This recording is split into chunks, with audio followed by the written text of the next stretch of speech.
Contemporary metafictional writing is both a response and a contribution to an even more thoroughgoing sense that reality or history are provision, no longer a world of eternal verities, but a series of constructions, artifices, and impermanent structures.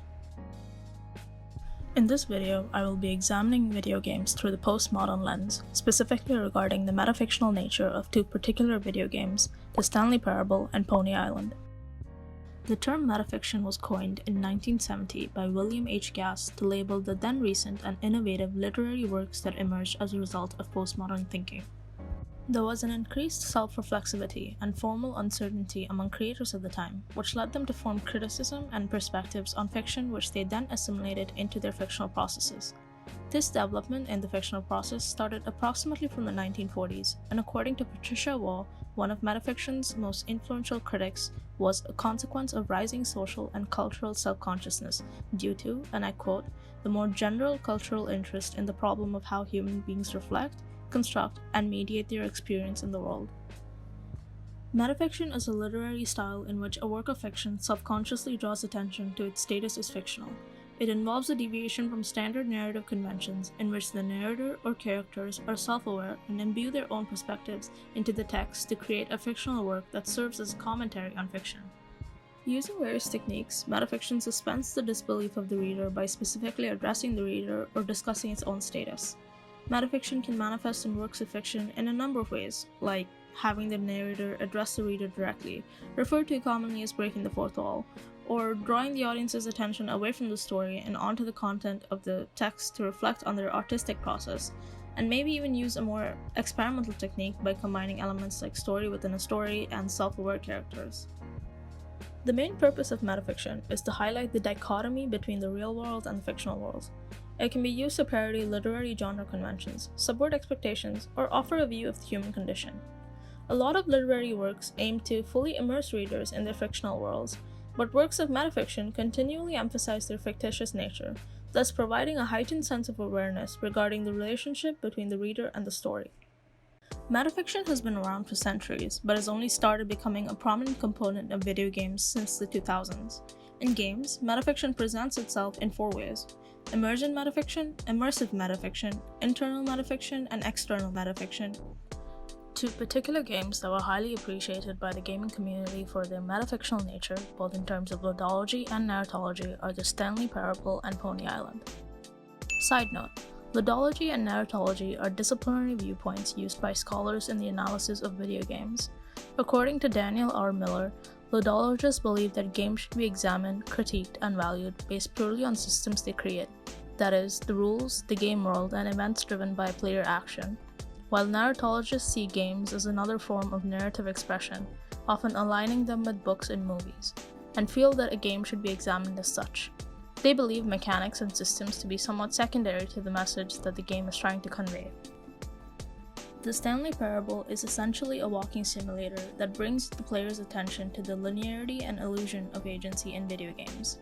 It is a game about video games that examine other games. There is no linear narrative. You as a player have no real agency, despite the seemingly infinite number of choices presented to you, and the game itself is constantly making a mockery out of you.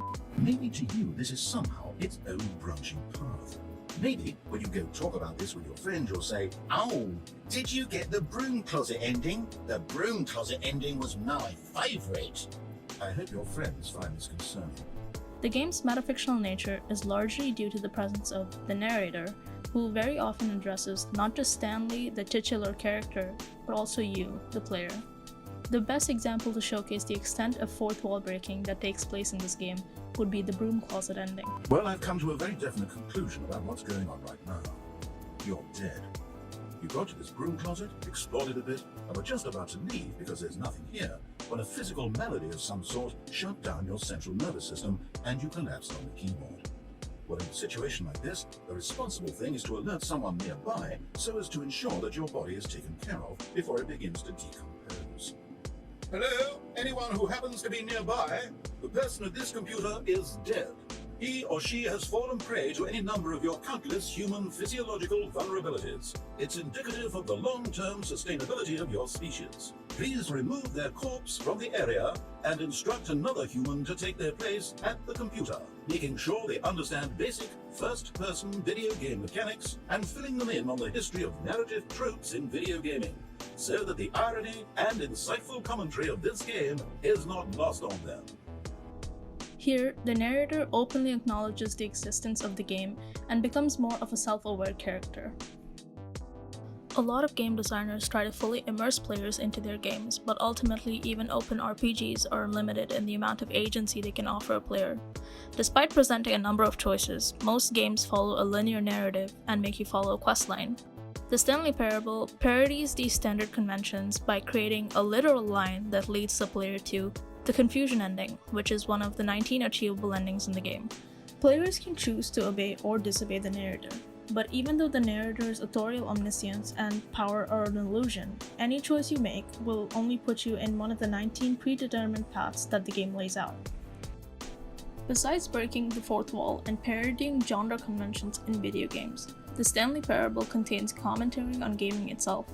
It is interesting how, for example, when players click to open a door, instead of playing the usual sound of a door opening, you hear the sound of a mouse clicking, which further pulls the player away from the immersive experience that most video games have. Pony Island is a game within a game, which makes use of metafictional elements a little differently from the Stanley Parable. The game tries to blur the lines between reality and fiction. You are the player playing the person playing the game within the game. Pony Island forces you to ask questions about your role as both a participant and an audience in the experience. To quote Muncie, "In playing this game, are you the center of this experience or merely its facilitator? Who's really the player? You, who guides this experience, or the fictitious player who wrestles with the devil in the machine?" Now, if you haven't played the game, you must be curious about the mention of the devil. Pony Island, the game within the game, is actually a badly designed video game developed and plagued by the literal and metaphorical demon who's trying to steal your soul. There is commentary here regarding gaming culture, how gamers often get so invested in a game that it's almost like they're selling their souls to it. The gameplay mechanics of Pony Island are also very fascinating and different from conventional video games, which involves players navigating the user interface of the in-game Pony Island and solving puzzles as the code breaks and the interface gets completely messed up. Pony Island makes use of metafictional elements to make us examine the process of making and playing video games by essentially asking us to hack the game, to break and control them. To do so, it makes us question our roles as players and pushes players away from the traditional sense of immersion in video games. The game therefore becomes less about integrating the player into the fictional world of the game, but about blending reality and fiction together, to make us question what is real and isn't, and draws our attention not just to the fact that we are playing a game, but also to how we play the game. Games like Life is Strange, Until Dawn, and The Witcher 3 pride themselves on being narrative-driven and choice-based games. They inform players that every choice they make matters, that they can take any path, but ultimately, the need to follow a linear narrative takes over. No matter what choices the player makes, there's an invisible line that takes them to exactly where game designers want them to go. Games like the ones I mentioned above try their best to keep the player immersed, so they don't realize that their agency in the game is limited. But metafictional works like the Stanley Parable and Pony Island comment on the nature of these video games by providing an outward exploratory look of a self-contained world, which is exactly what makes them metafictional and also incredibly enjoyable games.